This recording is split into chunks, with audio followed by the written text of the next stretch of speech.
नमस्कार, TV news में आपका स्वागत है। मैं हूं स्तुति और आइए एक नजर डालते हैं शहर की प्रमुख सुर्खियों पर। लुलार्क षष्ठी पर संतान सुख की कामना के साथ उमड़ा श्रद्धालुओं का हुजूम। लुलार्क कुंड में लाखों श्रद्धालुओं ने लगाई डुबकी।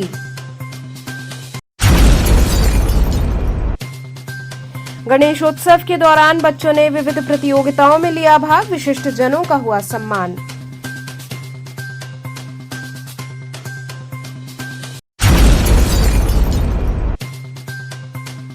हिंदी नवजागरण के अग्रदूत भारतेंदु हरिश्चंद्र की जयंती पर साहित्यिक संध्या और काव्य गोष्ठी हुई आयोजित।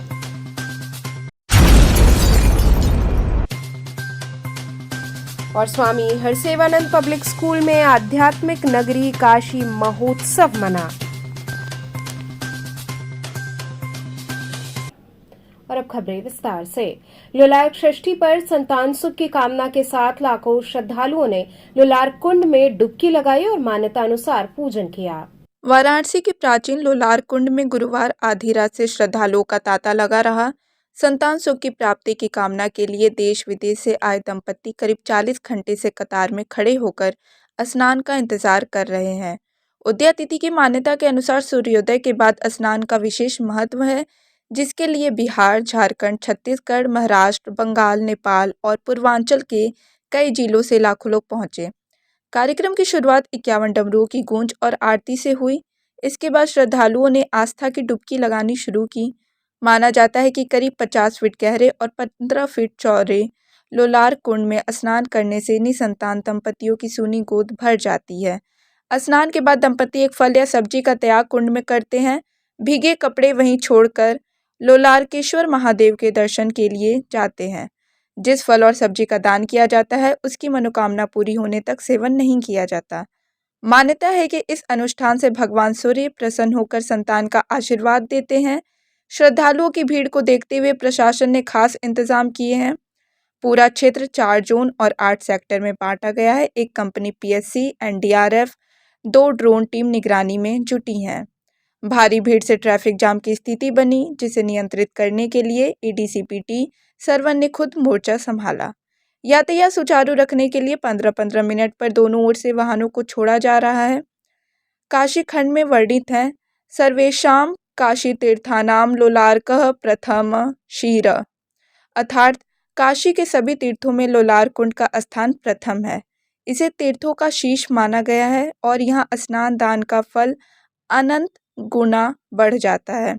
आस्था और विश्वास की इसी शक्ति से हर साल लाखों श्रद्धालु यहाँ पहुँचते हैं और इस बार भी 1.25 लाख से 1.5 लाख श्रद्धालुओं के आने की संभावना जताई जा रही है।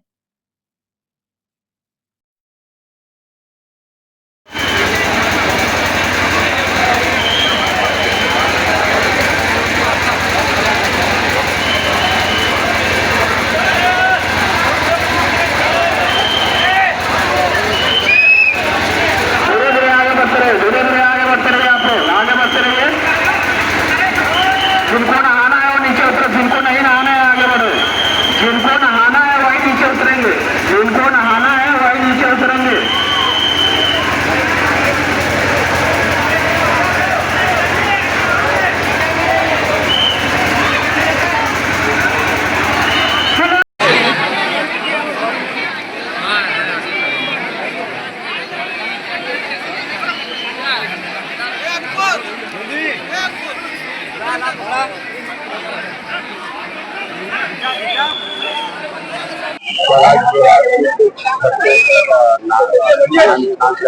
कितने लोगों के आने की सुविधा है, तो क्या व्यवस्था है?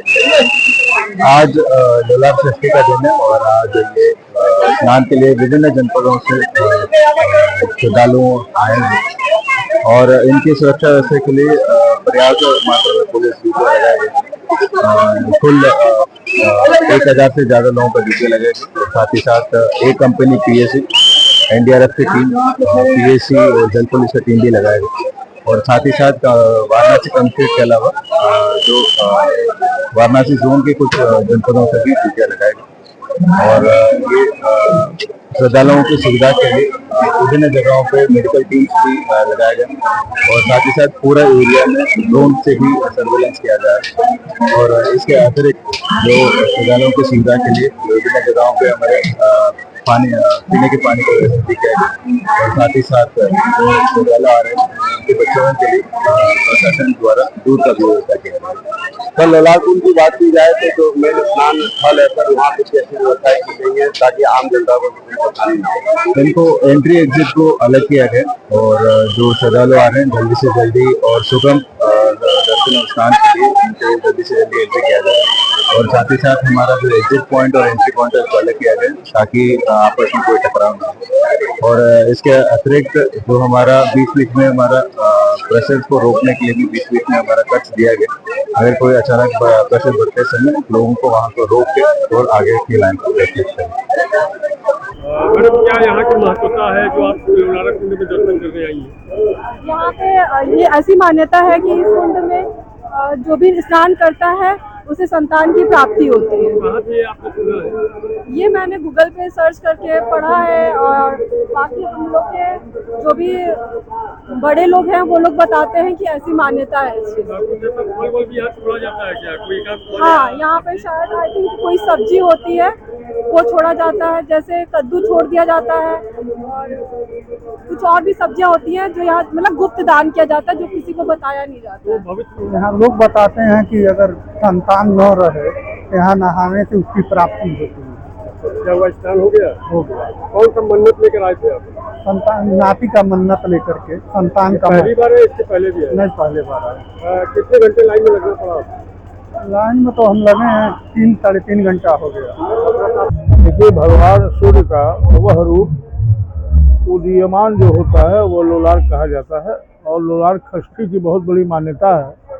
हमारे सनातन परंपरा में सूर्य पंचदेवों में एक प्रधान देवता है और चूंकि उदित होते सूर्य को महिलाएं पुत्रदायक मानती है, हमारे शास्त्र पुत्रदायक मानते हैं, इसलिए संतान की कामना हेतु इस लोलार्क षष्ठी व्रत का बहुत बड़ा विधान है। और आज ही के दिन भगवान स्कंद की उत्पत्ति भी मानी जाती है, इसलिए भगवान कार्तिकेय एक ऐसे तेजस्वी पुत्र हुए जिन्होंने वीरता में अपना प्रतिमान स्थापित किया।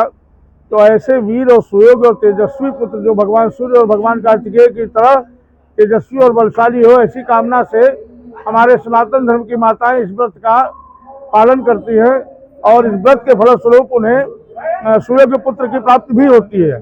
काशी में भगवान लोलार्क का स्थान है और तीर्थ है लोलार्क कुंड, हमारा काशी का एक महत्वपूर्ण तीर्थ है, इसलिए काशी में इस स्नान की महत्ता और बढ़ जाती है।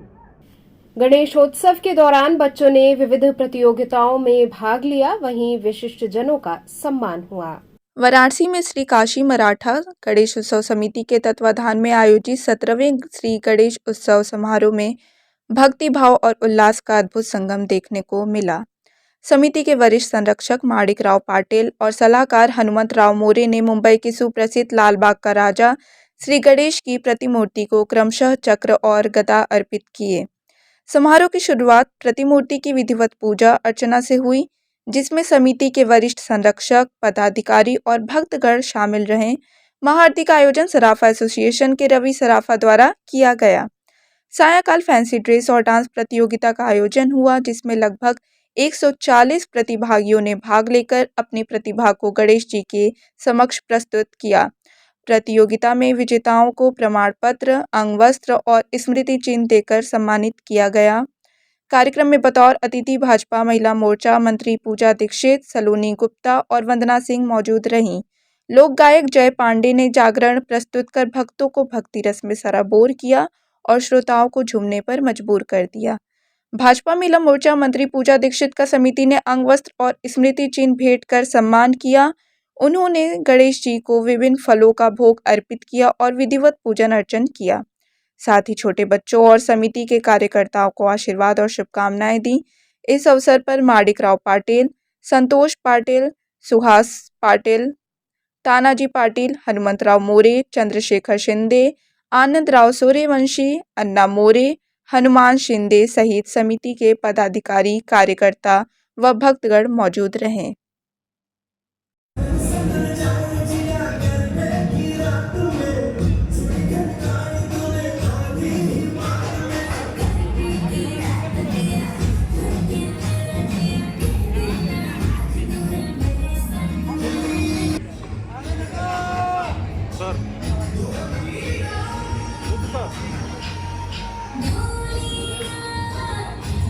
नीचे तो बनाइए, नीचे तो बनाइए।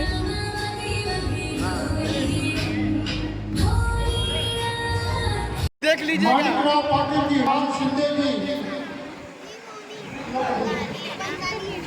स्वागत और अभिनंदन। गणपति बप्पा।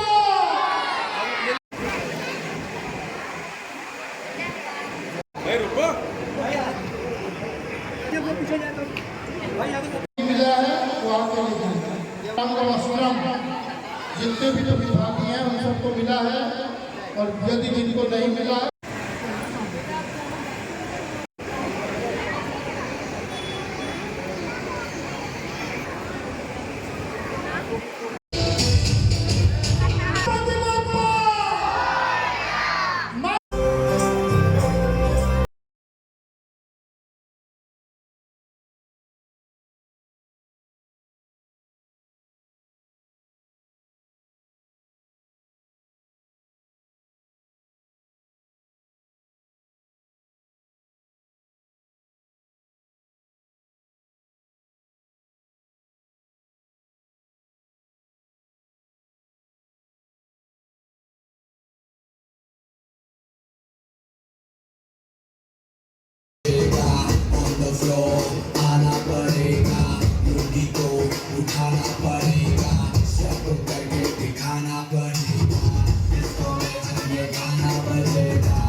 हिंदी नव जागरण के अग्रदूत भारतेंदु हरिश्चंद्र की जयंती पर साहित्यिक संध्या और काव्य गोष्ठी आयोजित की गई। ऋषि पंचमी के अवसर पर हिंदी नवजागरण के अग्रदूत और काशीन की प्राचीन सभ्यता के गौरव भारतेंदु हरिश्चंद्र की 176वीं जयंती श्रद्धा और साहित्यिक गरिमा के साथ मनाई गई।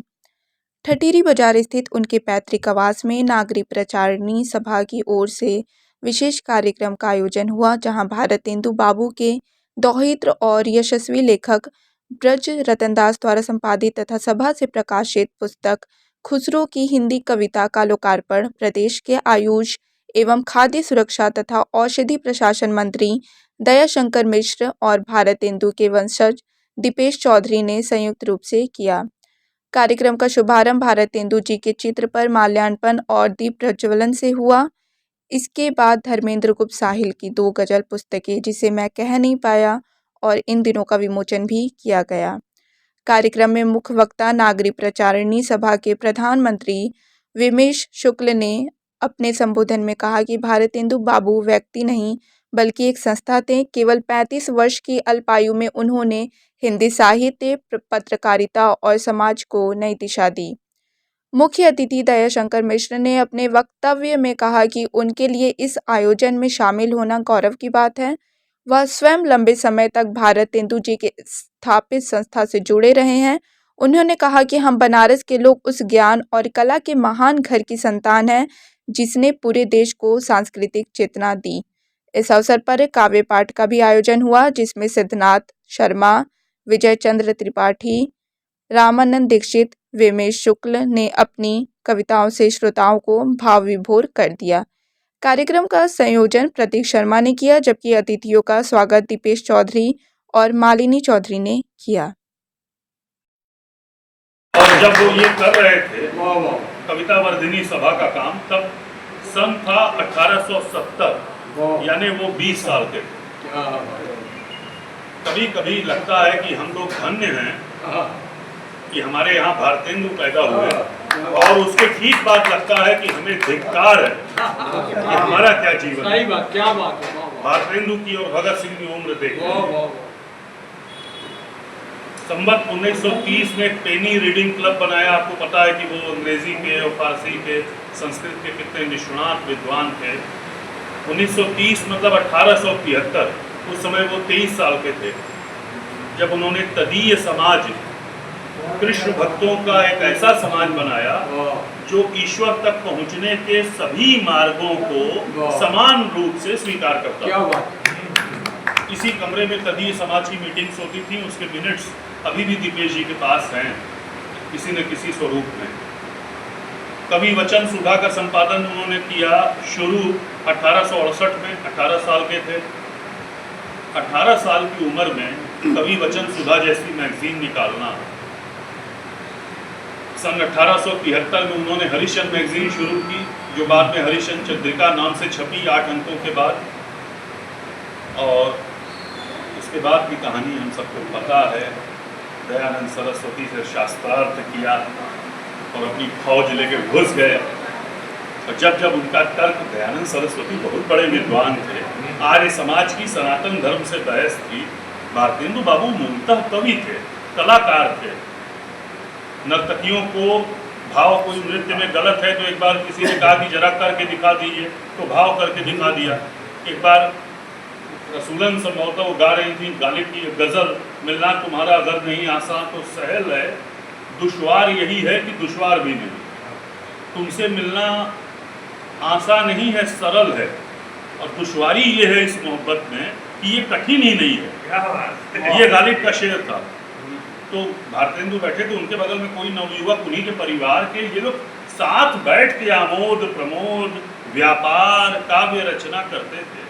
भारतेंदु बाबू के पिताजी का नियम था कि रोज 5 पद लिखने हैं।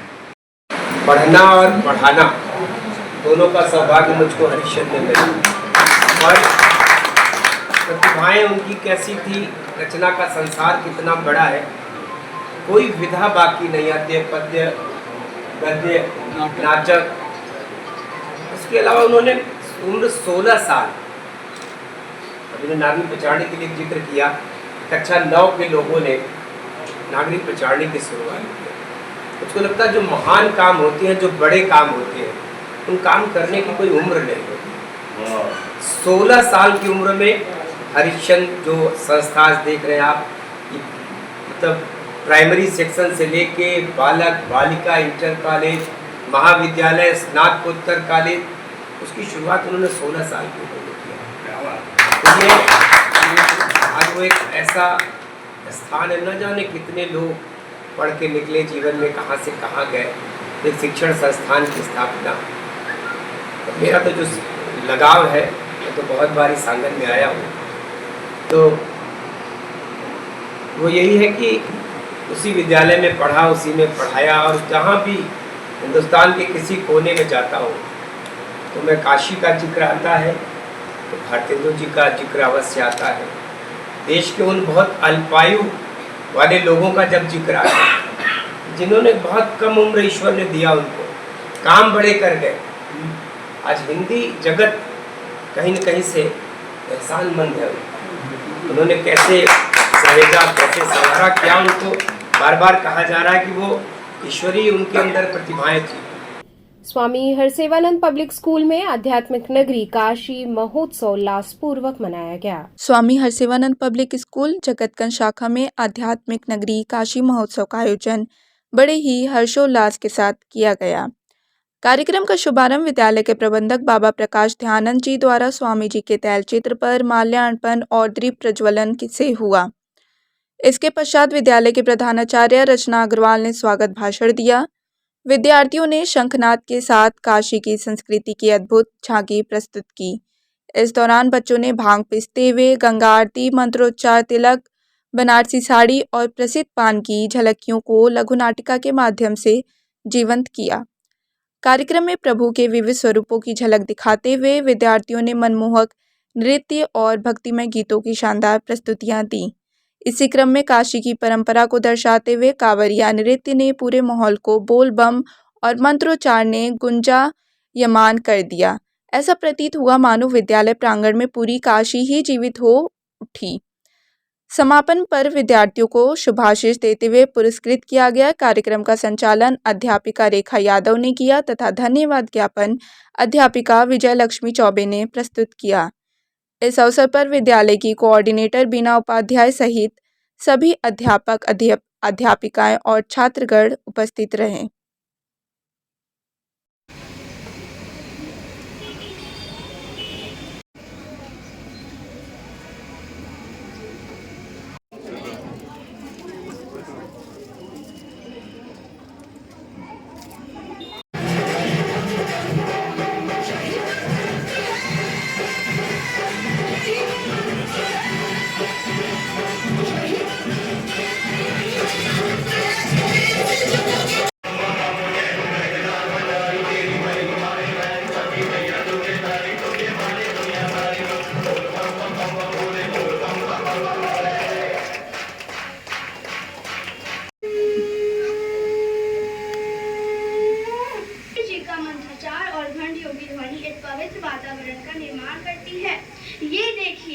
बनारसी ठंडाई बन रही है। ये ठंडाई होली के त्योहारों पर विशेष रूप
खाओ क्या है भाई सामने तो लगी।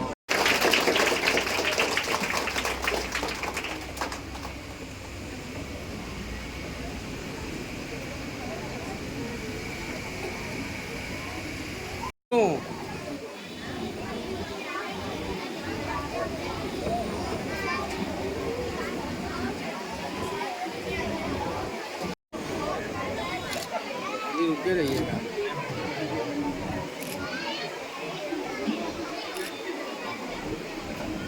आज स्वामी हरसेवानंद पब्लिक स्कूल की जगतगंज शाखा में आध्यात्म की नगरी काशी पर एक सांस्कृतिक कार्यक्रम आयोजित किया गया है, जिसका उद्देश्य अपने शहर काशी के महत्व को जानना और समझना है। काशी की संस्कृति और परंपराओं को समर्पित यह कार्यक्रम बहुत ही सराहनीय रहा। मैं सभी प्रतिभागियों को इसके लिए बधाई देता हूँ। मणिकर्णिका घाट पर सिद्धिविनायक महोत्सव में भक्ति और उल्लास का संगम दिखा। गढ़वासी टोला मणिकर्णिका घाट पर सिद्धिविनायक गणेश महोत्सव का आयोजन भक्तिमय माहौल में किया गया। इस अवसर पर मंदिर को आकर्षक फूल पत्तियों व रंग बिरंगी विद्युत झालरों से सजाया गया, जिसे पूरा परिसर अलौकिक आभा से दमक उठा। श्रद्धालुओं ने बाबा गणेश को अनेकों प्रकार के भोग अर्पित किए और जय जयकार करते हुए दर्शन पूजन कर हाजिरी लगाई। सांस्कृतिक कार्यक्रम के अंतर्गत नामचीन संगीतज्ञों ने एक से बढ़कर एक भजनों की प्रस्तुति दी। वहीं बांसुरी वादन की मधुर धुनों ने वातावरण को भक्तिमय बना दिया। देर रात तक भक्त भक्ति गीतों पर झूमते रहे और गणेश महोत्सव के उल्लास में डूबे नजर आए। मंदिर के पुजारी पंडित गोपाल सुरेलिया एवं पंडित राजेंद्र सुरेलिया ने श्रद्धालुओं में प्रसाद वितरण किया तथा इस परंपरा की ऐतिहासिक और धार्मिक महत्ता पर विस्तार से जानकारी दी। समापन दिवस पर विशाल भंडारे का आयोजन किया जाएगा, जिसमें बड़ी संख्या में श्रद्धालुओं के सम्मिलित होने की संभावना है।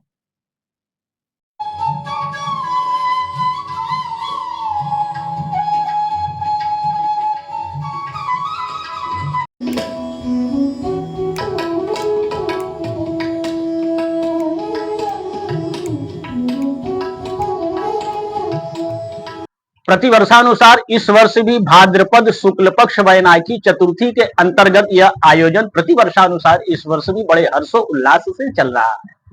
कौन सा स्थान है? यह पंचक्रोशी प्रमुख काशी खंडोक्त का स्थान है, जहां से पंचक्रोशी एवं अंतर्गृह प्रारंभ एवं समाप्त होती है। वह विग्रह है राजा दिवोदास से काशी को प्राप्त करने वाले सिद्ध विनायक का यह स्वयंभू विग्रह है, जहां पर पंचक्रोशी अंतर्ग्रही यात्रा पूर्ण होती है और इनके पूजन से, इनके पर्वों में पूजन करने से संतति संपत्ति प्राप्त होती है, हर विघ्न दूर होते हैं, क्योंकि दुख हरता विघ्न करता भी ये कहलाते हैं। तो आज संगीत समारोह चल रहा है। यह संगीत समारोह का दूसरा निशा है। कल प्रथम निशा में डॉक्टर राजेश शाह जी का सितार वादन प्रस्तुत हुआ, दूसरी कड़ी में श्री शुभांकर डे जी का गायन प्रस्तुत हुआ और तीसरी कड़ी में कल बुधवार को तीसरी कड़ी में श्री सुखदेव मिश्रा जी की वायलिन प्रस्तुत हुई। आज दूसरी निशा में प्रथम कड़ी में संगीत समारोह की दूसरी निशा की प्रथम कड़ी में आपने डॉक्टर राकेश जी की बांसुरी को सुना और दूसरी कड़ी में श्री विजय जी का गायन प्रस्तुत होगा। गुरु जी समापन कैसे करेंगे इस कार्यक्रम का? संगीत समारोह का समापन आज ही है और कल चारों वेदों द्वारा शुक्रवार को चारों वेदों द्वारा बसंत पूजा का कार्यक्रम शाम 6 से 8 का समय है, जो कि कल प्रस्तुत होगा एवं 30 तारीख को आसपास के बच्चों को बटुकों को पुरस्कार वितरण किए जाएंगे अंताक्षरी के अंतर्गत और उसके बाद रविवार 31 तारीख को रविवार को भव्य भंडारे के साथ समापन। बीएचयू में बंगाल वाराणसी विचार विनिमय कार्यक्रम आयोजित किया गया। वाराणसी के प्राचीन और प्रतिष्ठित बनारस हिंदू विश्वविद्यालय परिसर में आयोजित बंगाल वाराणसी विचार विनिमय कार्यक्रम में दोनों क्षेत्रों के कलाकार, विद्वान, छात्र और कला प्रेमी एकत्रित हुए। यह आयोजन सांस्कृतिक संवाद और रचनात्मक सहयोग को बढ़ावा देने की दिशा में एक महत्वपूर्ण पहल है। इस कार्यक्रम के मुख्य आकर्षण के रूप में चित्रकला और मूर्तिकला प्रदर्शनी रही, जिसमें बंगाल और वाराणसी दोनों के दृष्टिकोणों से तैयार की गई कलाकृतियां प्रदर्शित की गईं। इन कृतियों में क्षेत्रीय सौंदर्य शास्त्र, आध्यात्मिक और सांस्कृतिक विरासत के तत्वों को आधुनिक व्याख्याओं के साथ जोड़ा गया है। प्रदर्शनी दर्शकों को यह अनुभव कराती है कि कैसे विभिन्न सांस्कृतिक और कलात्मक परंपराएं मिलकर विचारों और संवेदनाओं का जीवंत आदान प्रदान करती हैं। इस पहल का उद्देश्य न केवल कला के माध्यम से दोनों क्षेत्रों के बीच आपसी समझ और सहयोग को बढ़ावा देना है, बल्कि भारतीय कला और चिंतन की साझा विरासत को भी उजागर करना है। कार्यक्रम में उपस्थित विद्वानों और कलाकारों ने अपने विचार और अनुभव साझा किए, जिससे दोनों क्षेत्रों के रचनात्मक दृष्टिकोणों का मेल हुआ और एक समृद्ध सांस्कृतिक संवाद स्थापित हुआ। इस आयोजन के माध्यम से भारतीय कला और संस्कृति के दो महान केंद्र बंगाल और वाराणसी की परंपराओं और नवाचारों को एक मंच पर लाकर साझा करना संभव हुआ, जिससे कला प्रेमियों और शैक्षणिक समुदाय को नए दृष्टिकोण और प्रेरणा प्राप्त हुई। और ये बनारस हिंदू यूनिवर्सिटी जो है, यहाँ पे जो आर्ट गैलरी है, इसी गैलरी में ही ओपनिंग हुआ है कल और ये चलेगी 2 तारीख तक। इस एग्जीबिशन में 60 आप आर्टिस्ट यहाँ पे है, लगभग 60 आर्टिस्ट यहाँ पे पार्टिसिपेट किया है। तो बनारस का जो आर्टिस्ट है, यूपी का जो आर्टिस्ट है, ये लोग पार्टिसिपेट किया है और साथ में कोलकाता का जो आर्टिस्ट है वो लोग पार्टिसिपेट किया है। जो वर्तमान टाइम है, इसी टाइम को लेके यहाँ पे एग्जीबिशन चल रहा है। यहाँ पे अलग अलग मीडियम की काम है, जैसे एक्रिलिक ऑन पेंटिंग, एक्रिलिक से कैनवास में पेंटिंग किया गया है, यहाँ पे वाटर कलर है, यहाँ पे मिक्स मीडिया वर्क है, यहाँ पे स्कल्पचर है, स्कल्पचर में भी मिक्स मीडिया है, टेराकोटा है, मेटल कास्टिंग है। इसके साथ मार्क्स जो होता है, मुखौटा, ये भी है। और यहाँ एक ऐसा मूवमेंट और मोशन हो रहा है जिसमें यहाँ आपको नेताजी सुभाष चंद्र का भी पोर्ट्रेट दिखाई देगा, वहाँ से रविंद्रनाथ की भी कोलकाता का वहाँ दिखाई दे रहा है, और यहाँ यूपी का जो अलग अलग पर्सन है उनका भी पेंटिंग यहाँ पे है। यहाँ पे रियलिस्टिक भी है, क्रिएटिव है और सेमी रियलिस्टिक काम भी किया गया है। लोक निर्माण विभाग मिनिस्ट्रियल एसोसिएशन के पद्मनाभ त्रिवेदी तीसरी बार प्रांतीय अध्यक्ष बने। उत्तर प्रदेश लोक निर्माण विभाग मिनिस्ट्रियल एसोसिएशन का 41वां महाधिवेशन चुनाव उत्साहपूर्वक संपन्न हुआ। इस चुनाव में पद्मनाभ त्रिवेदी ने एक बार फिर प्रचंड बहुमत से जीत दर्ज कर तीसरी बार प्रांतीय अध्यक्ष का पद संभालकर संगठन में निरंतरता और मजबूती का संदेश दिया। चुनाव संपन्न होने के बाद वाराणसी स्थित पीडब्ल्यूडी कार्यालय में नवनिर्वाचित पदाधिकारियों का भव्य स्वागत समारोह आयोजित किया गया। कार्यालय प्रांगण में ढोल नगाड़ों की गूंज और पुष्प वर्षा के बीच पदाधिकारियों का अभिनंदन किया गया। पद्मानव त्रिवेदी सहित सभी नवचयनित पदाधिकारियों को फूल मालाओं से लादकर सम्मानित किया गया। उपस्थित कर्मचारियों और अधिकारियों ने तालियों की गड़गड़ाहट से अपने नेताओं का स्वागत कर उत्साह और जोश का माहौल बना दिया। किस तरह के कार्यक्रम किए हैं क्या? देखिए, हमारा 41वां द्विवार्षिक महाधिवेशन और चुनाव जो परंपरागत रूप से होता है हर 2 साल पर, और आपको पता होना चाहिए कि हमारा संगठन 99 साल पुराना हो चुका है। 27 मई 1926 को इसकी स्थापना हुई थी और अगले साल हम 2026 में 100 साल के संगठन हो जाएंगे। प्रदेश के ऐसे कम संगठन हैं जो 100 साल पूरा करेंगे, हमारा संगठन उन संगठनों में से एक हो जाएगा। तो हमारे संगठन का जो ढांचा है, जो तरीका है काम करने का, हम हर 2 साल में अपना प्रांतीय द्विवार्षिक अधिवेशन करते हैं और इसी प्रकार जनपदों में भी हम 2 साल में चुनाव करते हैं अपना। उसी कड़ी में हमारा 41वां द्विवार्षिक महाधिवेशन और चुनाव लखनऊ के रविंद्रालय 4 बाग में संपन्न हुआ था 23-24 को। तो उसमें मैं प्रांतीय अध्यक्ष के रूप में मैंने प्रतिभाग किया था और हमारे वाराणसी क्षेत्र से क्षेत्रीय महामंत्री के रूप में हितेंद्र नारायण भट्टाचार्य जी आए थे आगे, और ये तीसरा अवसर मिला है मुझे 39वां, 40वां, 41वां। इस बार प्रांत के पूरे प्रांत से सभी लोगों ने अपना आशीर्वाद दिया, आशीर्वचन दिए हैं और मुझे निर्विरोध निर्वाचित किया है और मैं इसके लिए बनारस मेरी चूँकि कर्मभूमि रही है, यहीं से मैंने संगठन का सफ़र शुरू किया अपना 2003 में जिला मंत्री के रूप में, और ये रास्ता आगे धीरे धीरे बढ़ते प्रांत तक पहुँचा है। और ये मैं बनारस की भूमि को इसलिए भी नमन करता हूँ, काशी की धरती है, ये बड़ी पवित्र पुण्य धरती है और यहाँ से जो आशीर्वचन मिला है मुझे सदस्यों का, उसको मैं आगे बढ़ाने का काम कर रहा हूँ। पूरे प्रदेश में के कर्मचारियों का नेतृत्व करना अपने आप में एक बड़ी लगता है कि सरल बात है, लेकिन वह बड़ा कठिन कार्य है, क्योंकि सारे जनपदों को एक साथ देखना, उनकी समस्याओं को सुनना, उनके कोई ना कोई चीज़ें हमेशा सामने आती रहती है हम लोगों के, तो उन्हीं दायित्वों का निर्वहन करता हूँ मैं और ये 41वां अधिवेशन हमारा संपन्न हुआ। तो चलते चलते पुनः एक नजर डालते हैं शहर की प्रमुख सुर्खियों पर। लुलार्क षष्ठी पर संतान सुख की कामना के साथ उमड़ा श्रद्धालुओं का हुजूम। लुलार्क कुंड में लाखों श्रद्धालुओं ने लगाई डुबकी।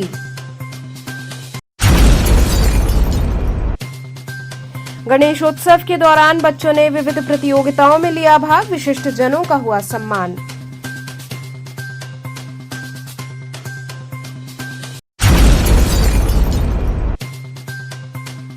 हिंदी नवजागरण के अग्रदूत भारतेंदु हरिश्चंद्र की जयंती पर साहित्यिक संध्या और काव्य गोष्ठी हुई आयोजित।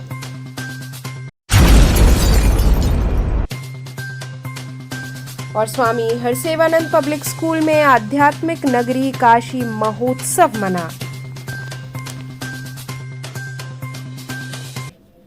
तो थे आज के समाचार, कल फिर होगी मुलाकात, तब तक के लिए नमस्कार।